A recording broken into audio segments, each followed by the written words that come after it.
Mul'uc Liyyuudhaan Liyyuutoo nagattee deemuufi jechuudhaan gaafate. Liyyuunis mul'uc waan naaf gootee kafiyyaa anaaf goote hunda guddaa tokko galatoomii jechuudhaan itti hime. Yeroo sanitti mul'uc nagattee deemuu keetii liyyuyyee jechuudhaan gaafate.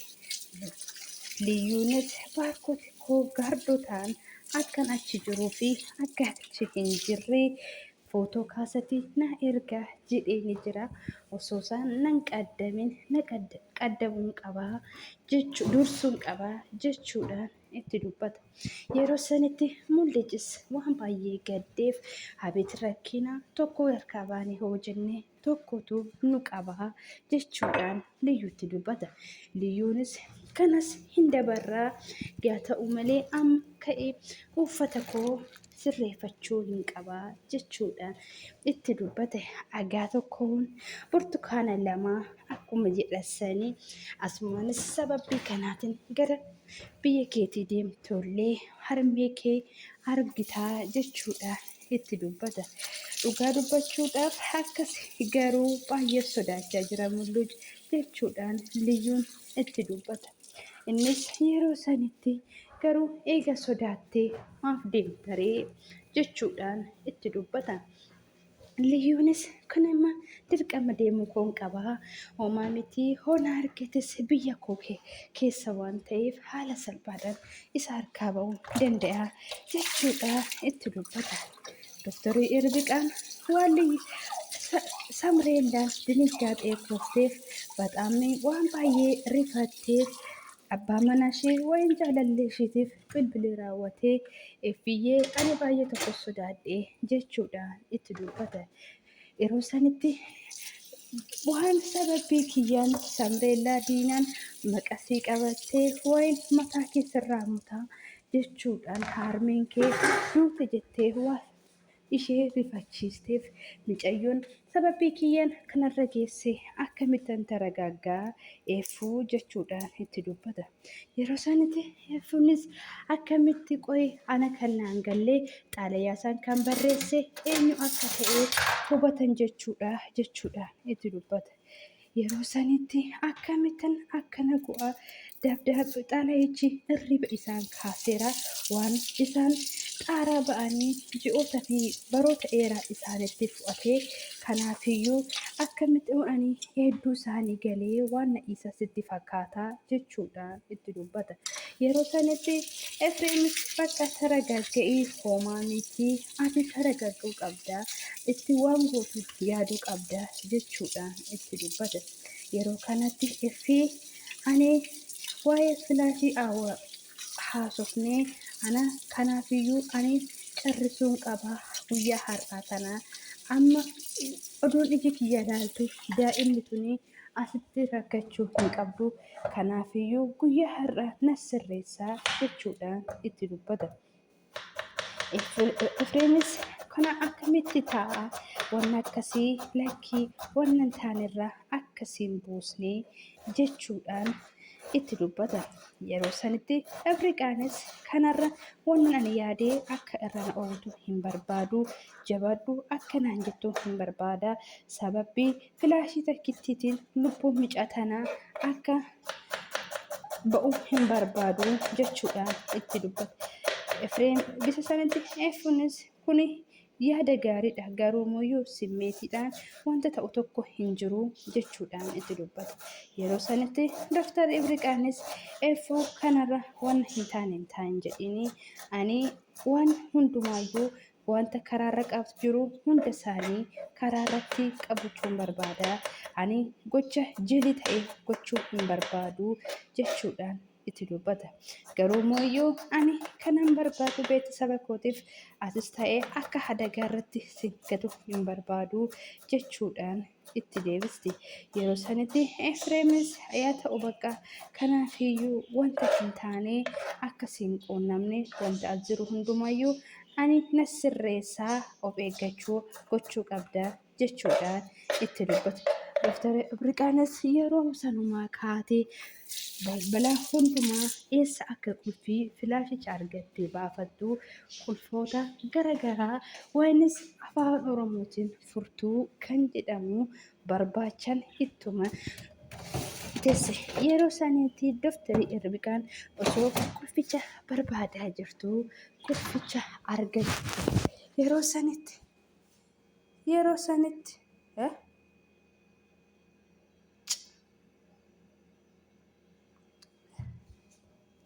yeroo sanitti isheenis waan argachuu isheetiif gammachuu keessa isheetti dhagayame qulficha balbala kana yes argadhee jira kanaafiyyuu wanti hunduu naasirraa'ee jira jechuudhaan osoo gammaddee qulficha argattee gara olaanu itti deemaa jirtu diina itti dhufte. Doftar Ibriqaa jechuudhaan yeroo deemtu Ibriqaanis garmalee qulficha na harkatti argan jettee waan rifatteef yeroo sanitti baxaamitti waan rifatteef doftariittinis bakka juusii hojjedhu naan jette waan ta'eef kanarra wanta siin jetti dhaga'ee jira maal jechuudhaaf itti dubbate. Yeroo sanitti burtukaanicha harkaa fudhachuudhaan ani kanan gocha kana raawwadhu siif osoo hin taane samreelladhaa jechaa ani doftariidha malee gara dikeetii miti waan sarrateenyaa teetii miti jechuudhaan itti dubbate.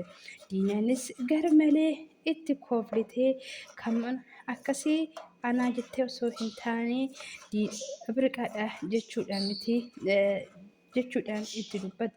Yeroo sanitti ati doftarii gaadaa namaa galtee tan godaaggordu doftariidha miti jechuudhaan garmalee tokko itti ashooftee biraa deemte. Isheenis garamiin akka waan harkaa baatu waan barbaadduuf qulfichi na harkatti hoo argamee ana gubbaarratti maaltu dhalataa laataa kan jettu yaada ishee keessaa sammuu ishee keessa naanna'aa ture. Yaa ta'u malee Abrahaam mucayyoo isaa ilaalee jireenya koo keessatti maaltu dhalataa jechuudhaan yaadaan bade. Doftari Ibriqaanis juusicha hojjettee gara ciisichaa Samreellaa gisee dhuftu yeroo sanitti as godhitoo deemii jechuudhaan diinaan ofirraa galaamattee garagarte. Yeroo sanitti gochaa fi hojii naasuu waan rifaatu kana Samreellaa kanarraa hin ga'e diinaadha. Haati kee duutee ho'ati dhalaa ichaati barreessite dhugaasaa baasuu baattee halbee kanaanan morma kee mataa kee sirraa mura jettee waan itti duutee fi harmeen isheetis akka lubbuudhaan hin jirtu akka waan itti himteef isheenis amma sababii san shafanuu waan barbaaddeef ergibee ka'itoo juusii kee dhugii jechuudhaan Abrahaam akka ishii irratti hin beeyne kan gochaa turte. Abbaatee Abrahaam ka'itee gara kutaa ciisicha kee deemii isheenis amma iraftii guutee jechuudhaan itti dubbatte. Abrahaamis maa inni kun jireenya koo keessatti maaltu tafaxxaree jireenya kootii fi ilmoota gidduutti maaltu dhalachaa jira naannoo kootirra deemu kunis maa inni jireenya kootii fi jireenya ilmoo koo gidduu maa inni kun jechuudhaan yaadaan bade. Innis yeroo saniif garmalee taa'ee waan gaddeef maaltu mana koo zuuratti argamaa jira maalinni inni anaaf gaafiinaa taa'ee jechuudhaan yaadaan bade. Yeroo sanitti garmalee taa'ee waan gaddeef ka'ee gara kutaa ciisicha isaa deeme. Innis yeroo sanitti baarkoot diinadhaan nyaaran akkam isheen amma maal fakkaatti jechuudhaan itti dubbata. Diinaanis nyaarumaan dhakkii jechuudhaan deebii deebisteef. Yeroo sanitti Abrahaam ani maa inni kun maa inni naaf hin galle jechuudhaan balbala maskootirra jaajee waan isa itti himeef baarkotiin amma bakka deemu jira waan ta'eef ba'iifti makiinaa naaf qopheessii waan jedheen baarkotis gadi ba'e. Yeroo sanitti Abrahaam akkamitti maal taate mucayyoon too maaltu ishee haggaaxameeti kan kana taate moo nyaata yaaddoo haadhatii maal hin jedhan eessa jirta laata harmee isheetiin jechuudhaan yaadan badee isa laalaa ture. Yeroo sanitti ani kana hin amanu akkamitti akkas ta'uu danda'a liyyuun maal gocha jireenya koo keessaa baatee anattis samreeddattis haala kanaa kan itti cakkabsiisee kophaatti nu gattee deemtee samreellan yaaddoo isheetiin kana ta'uu ishee hoo ageessu amma maaltu itti fakkaataa jechuudhaan itti dubbata. Yeroo sanitti akkamittan ija kooti moo liyyuu ani asitti argee jira akkamitti kana gochuu dandeessee jechuudhaan itti dubbata. Yeroo sanitti mucaa san bira maal gocha deemtee anaanis asii hin jiru jettee xalayaa barreessitee maaliif deemtee jechuudhaan yaada isaa keessa galee badeessaa jedhudha. Maalinni xalayaa kanamoo maaliif naa barreessuu dandeesse? Bootaa na waamtessis akkamitti argamuu dandeesse? Garuu jireenya kootii fi mucayyoo koo gidduu maal dhalatee liyyuunis amma fe'oo ta'us ani isheedhaaf nama badaan ture moo maaliif nagattee ilmoo kootirraas fagaachuu dandeesse jechuudhaan itti dubbata. Baarkootiin kootu ani kanan guyyaa sanii axxarra'iti nama kanaa jireenya isaa eessa akka ta'e natti himsiin jedhee eenyu axxarraate jechuudhaan mastaawaqaa isaa naaf kennu jechuudhaan itti dubbata. Baarkootis garmalee sodaa tokko waan keessa isaa jiruuf mattaawaqicha baasee hoo itti kennu liyyuu jaalallee liyyuu ta'ee argame mullucii inni kun jechuudhaan itti dubbata. Yeroo sanitti ati guyyaa darbee irraa liyyuun gara baadiyyaa maatii ishee bira geessee achi jirti naannoo jennee ani guyyaa sa'aatii muraasaa booda watii gochuu gadi ba'ee liyyuu asitti argee jira jechuudhaan itti dubbata. Nama bira argitee ta'a malee liyyuu asii hin jirtu gara maatii ishee deemtee jirti jechuudhaan baarkooti itti dubbata. Amma yaa ta'u malee sa'aatii kanaaf ani sa'aatii muraasaa dura wakii gochuu ba'ee liyyuu argee jira jechuudhaan itti dubbate. Yeroo sanitti baarkootis mattaawaqaa ofii fudhatee garmalee gaddee fiigee gadi ba'e. Diinaan darajaa gubbaarraa hoo itti dhuftu baarkoot maal taate jettee hoo itti dubbattus dubbachuu hin dandeenye.